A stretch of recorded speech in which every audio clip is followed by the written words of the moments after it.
Muito bem, vamos começar nosso estudo de hoje com a mediunidade de efeitos inteligentes, chamadas intelectuais, e tanto os assuntos de hoje quanto da semana retrasada, nós vamos encontrar nos capítulos 14, 15 e 16 de O Livro dos Médiuns, que eu recomendo que todos e todas possam depois, com calma, em casa, ler os 3 capítulos para fazer uma revisão e ficarmos cada vez mais familiarizados com o tema da mediunidade. Primeira delas, médiuns audientes, é aquela faculdade em que o médium vai ouvir a voz dos espíritos. E tanto pode ser de uma forma íntima, né, no seu interior. Tem médium que fala que está ouvindo uma voz dentro da sua cabeça, né? Ou pode ser como se alguém estivesse chamando. Né? Tem gente que ouve o seu nome, ele vai ver, não tem ninguém chamando.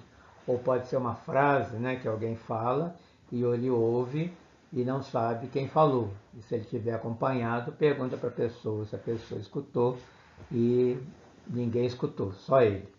Né? Tem a parte boa quando essa frase é um conselho, uma orientação, é a voz dos nossos mentores. Mas é também desagradável quando é a voz de um obsessor, né, dizendo coisas desagradáveis o tempo todo, xingando, falando palavrão. Nós vamos lembrar, quem assistiu o filme do Divaldo, aquele obsessor que desde criança falava para ele que queria lhe matar. Imagine o que é a gente acordar de manhã e ouvir uma voz, né, daquela forma dizendo: é hoje que você vai morrer, é hoje que eu vou te matar. Como é que você passaria esse dia? Então, concluímos esse conceito com essa gravura para ficar gravado. Médio audiente é aquele que ouve a voz dos espíritos. Agora, os médiuns falantes, também chamados psicofônicos, porque a mediunidade é de psicofonia, psicomente, fonia de falar, ou também vulgarmente, né, popularmente conhecido como incorporação. É diferente dos audientes que falam do que ouvem. Então, o médium audiente vai ouvir a mensagem do espírito e vai passar para o dirigente da reunião o seu recado, a sua informação. Nesse aqui, falante, o espírito vai agir diretamente sobre as cordas vocais, né? E é um acoplamento que existe entre o perispírito do médium e do espírito, onde vai haver nessa conexão essa possibilidade dele usar a fala do médium diretamente nos seus órgãos. Né? O médium, por sua vez, não tem consciência do que diz, né? Muitas vezes ele pode falar assuntos que ele desconhece, e quando, né, o espírito sai, muitas vezes ele nem lembra do que falou, ou vai lembrar vagamente, como se lembra de um sonho, né? Aqueles flashes que vêm. Aqui um esquema, né, para a gente ter mais ou menos noção de como funciona a psicofonia. No primeiro desenho aí à esquerda, o consciente, o médium tem, né, ele capta a ideia do espírito e passa ele mesmo usando as suas cordas vocais, né, está apenas retransmitindo uma informação. No semiconsciente, veja aí no desenho do meio que esse desenho que está entre o médium e o espírito é o perispírito do médium que se deslocou um pouco, parcialmente, tá? Houve esse desdobramento, e veja na setinha vermelha aí, o espírito está usando as cordas vocais do médium e o médium ao mesmo tempo captando a ideia. Então ele fala e escuta simultaneamente, ao mesmo tempo, uma ideia que vem ali naquele momento. Ele é semi-consciente. Né? O terceiro é inconsciente. Veja que o deslocamento do médium é maior, com isso o espírito consegue aproximar um pouco mais e já age diretamente nas cordas vocais, por isso que o médium tem dificuldade de se lembrar depois sobre o que ele falou, porque ele estava inconsciente enquanto corpo, mas o seu perispírito, né, o espírito está consciente, porque senão ele deixa o corpo dele ser tomado pelo espírito. Isso não existe num médico controlado e equilibrado. Agora vamos falar de uma faculdade que, a meu ver, é a mais interessante, não é a mais comum, muito pelo contrário, mas é interessante que é a capacidade de ver os espíritos. E é interessante que tem muita gente que tem vontade de, pelo menos uma vez na vida, ver um espírito, né? Acordado, né? Porque quando dormimos, quando estamos sonhando, o nosso espírito, né, está em desdobramento e nós estamos lá do outro lado com eles. Então, todos nós vemos espíritos quando dormimos e sonhamos, quer a gente se lembre ou não. Nesse caso aqui, o médium está acordado, está em estado de vigília e ele sabe que ele está vendo e vai dando esse recado, se for um trabalho mediúnico, para o dirigente sobre o que ele está vendo. Né? Não é aconselhável que o médico que tem essa faculdade fique falando para todo mundo o que está vendo. Então, nessa hora, tem que segurar a vaidade do médium para ele não sair assustando aí as pessoas. Né? Alguns vão ver somente no estado sonambúlico, daqui a pouco falamos sobre ele, e é muito raro aquele que vê em estado permanente o tempo inteiro, como o Divaldo consegue, como o Chico conseguia, né? E como se vê os dois lados ao mesmo tempo, é chamada essa mediunidade também de dupla vista. Então, ele está vendo com os olhos físicos, o lado material, e está vendo com os olhos do perispírito, o lado espiritual.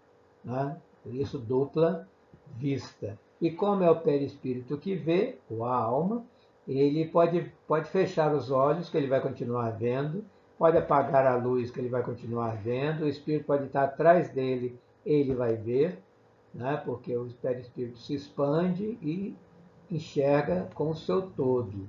Né? Mas os espíritos também nos dizem que nem toda aparição é um caso de vidência, só é considerado vidente aquele médium que vê constantemente, né, ou com mais frequência, os espíritos. Na maioria dos casos, ele vai ver somente no momento da reunião, quando há a evocação do espírito, então ele está ali, né, mais em transe, em desdobramento, então ele vê toda a situação, muitas vezes está acontecendo em volta dele, toda a população espiritual do ambiente, né, os espíritos que estão trabalhando, os espíritos que estão chegando, né? O Kardec dá um exemplo que ele foi assistir a uma ópera e foi junto o médium vidente. E nos lugares que estavam vazios, né, para os nossos olhos materiais, ele via espíritos sentados assistindo aquela ópera. E lá no palco, né, onde eles estavam cantando, representando os músicos, ele via duas populações, a encarnada e a desencarnada, que estava lá inspirando, né, os artistas para aquela obra. Muitas vezes até mesmo o autor daquela obra estava lá auxiliando. Então, mais uma vez, é uma faculdade rara, né? E não podemos acreditar em todo médium que fala que está vendo, porque ele pode se enganar, mesmo que de boa fé, ou outros de má fé quererem aparecer dizendo que estão vendo espírito. Aqui nessas duas gravuras, do lado esquerdo nós vamos ver o filme chamado Sexto Sentido, quando esse jovem aí, né, fazia essa personagem desse menino, via constantemente espíritos desde criança. Né? No filme até ele tem medo de à noite ir ao banheiro ou beber água, porque ele sempre via espíritos na casa dele. É um filme bastante interessante, né, para se assistir e discutir o que tem de espírita ali ou não. E do lado direito uma novela que passou que parece que a moça tinha desencarnado e vinha se encontrar com um rapaz e eles viveram, parece que um romance, uma coisa assim. Então é a hora que o cinema, né, e a televisão nos auxiliam a divulgar esse processo que é verdadeiro. Como essa faculdade é, a meu ver, a mais interessante, eu vou ampliar um pouco mais as explicações. Eu fui lá no capítulo 6 do Livro dos Médiuns, quando tem um capítulo só falando sobre essa questão, que eu recomendo também a leitura. Peguei só alguns parágrafos aqui, que são, o título do capítulo é Manifestações Visuais. Então lá eles vão falar sobre a inconveniência, né, de ver espírito de forma permanente. Porque se os espíritos estão em toda parte, né, se o homem está cercado de espíritos, a visão deles o tempo todo, né, iria perturbar o médium. Vamos lembrar do Divaldo Franco, até no filme lá, quando ele foi trabalhar, né, naquela instituição, ele via toda hora a gente chegar no balcão.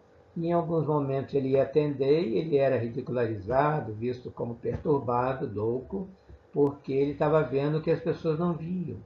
Chico Xavier também falava que entrava tanta gente no quarto dele que ele já não sabia mais distinguir quem era encarnado, quem era desencarnado. Né? O Divaldo Franco nem pôde tirar a carteira porque toda hora ele freava o carro. Quando ele estava andando com o Nilson, que dirigia, toda hora ele gritava achando que o Nilson ia atropelar alguém. E o Nilson dizia, não, não vou atropelar, que esse aí já está morto. Né? Para ele era muito comum. E eles dão aqui no livro uma comparação. Nós sabemos que em todos os lugares, no ar, na água, né, nos sólidos, tem micróbio. Se a gente fosse capaz de ver todos esses micróbios que estão à nossa volta, a gente não ia respirar, a gente não ia comer nada, né? O tempo todo a gente ia ver na nossa mão, né? Na nossa frente aqui, porque aquilo que a gente só vê com o microscópio. Né? Então ia perturbar do mesmo jeito.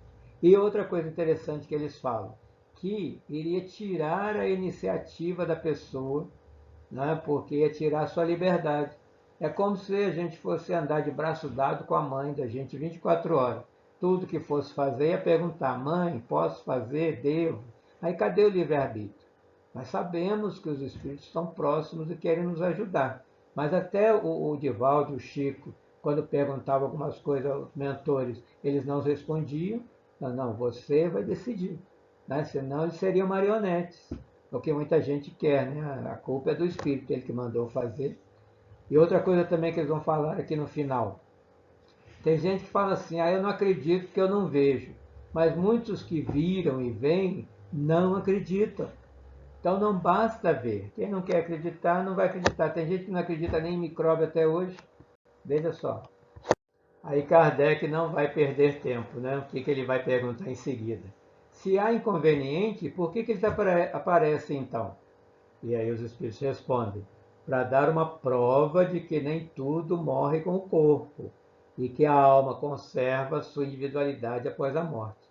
Então, uma comprovação de que eles estão vivos é eles aparecerem, e infelizmente eles querem aparecer para os seus parentes, e os parentes saem correndo gritando com medo, por isso que eles não aparecem, por isso que eles não se comunicam, e as pessoas ficam desesperadas achando que eles morreram, e na verdade não morreram.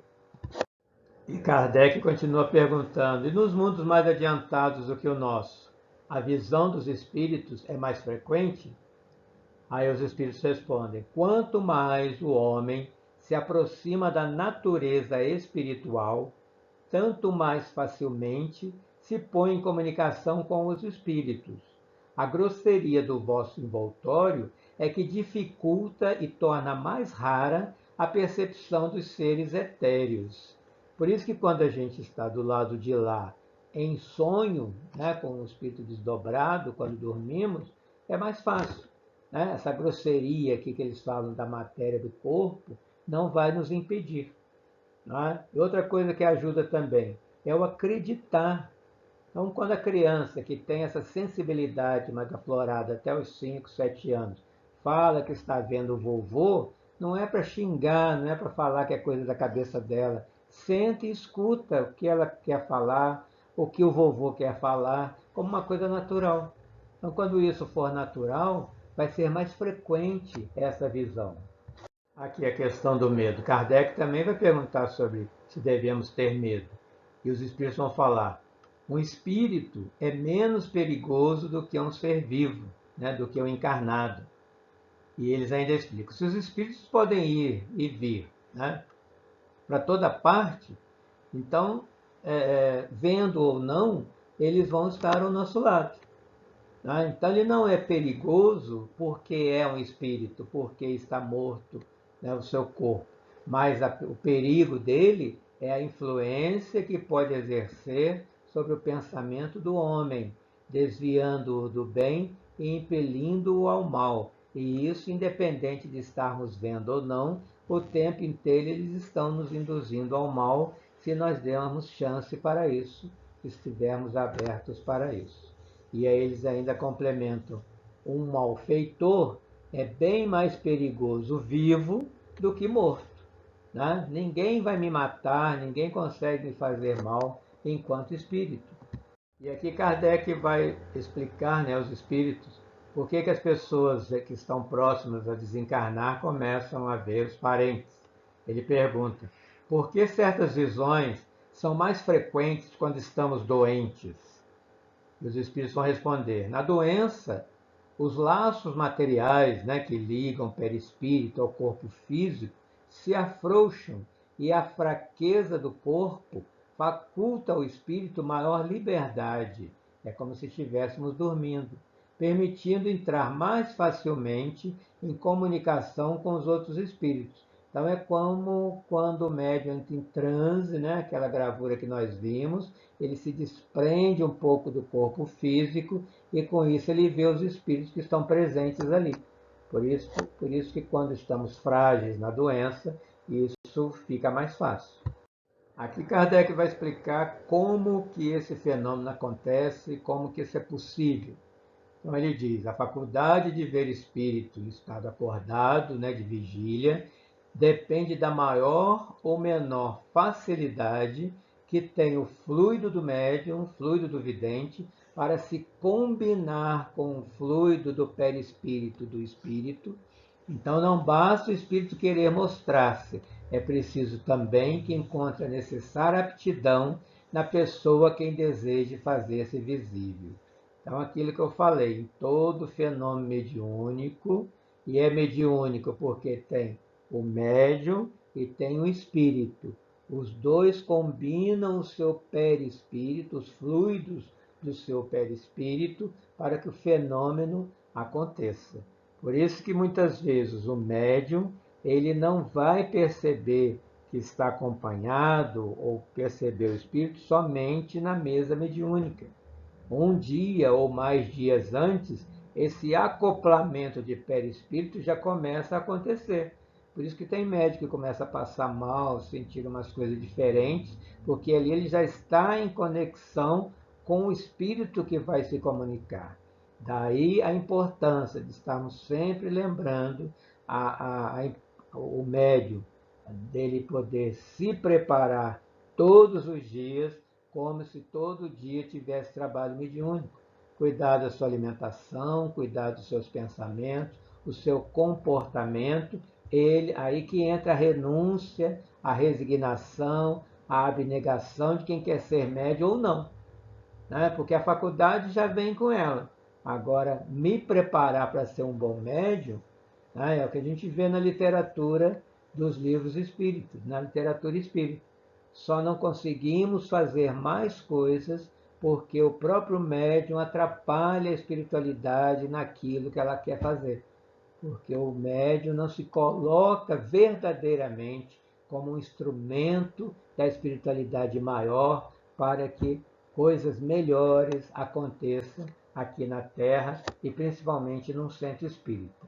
Por isso que nós falamos, sempre que puder, participar dos estudos na casa. Uma coisa é ler e estudar sozinho, outra coisa é vir a casa, ou agora que estamos fazendo, né, virtualmente, participar, estudar, o Evangelho principalmente. O Evangelho consola, nos fortalece, nos protege e nos livra do mal. Muitas vezes o espírito não se mostra na sua forma física, mas produz uma chama, um clarão, né? Que pode ser só para dizer que está ali, né? Para o médium perceber. Então ele usa parte do seu perispírito, né, juntamente com o perispírito do médium, e forma algum objeto, alguma coisa que ele queira mostrar. Aqui o livro vai mostrar como é que acontece essa visão, as várias formas que pode acontecer. Então o espírito apresenta-se sob uma forma vaporosa, às vezes imprecisa, né, não dá para distinguir direito, ou pode ser uma claridade esbranquiçada, com contornos pouco a pouco, que vai se formando ali na frente do médium, ou pode ser já de uma forma acentuada para o médium que já tem mais, né, essa facilidade ou esse treinamento. Pode até mesmo distinguir a fisionomia do espírito. E eles ainda comparam, né, essa forma de ver como uma imagem que se forma no espelho sem aço.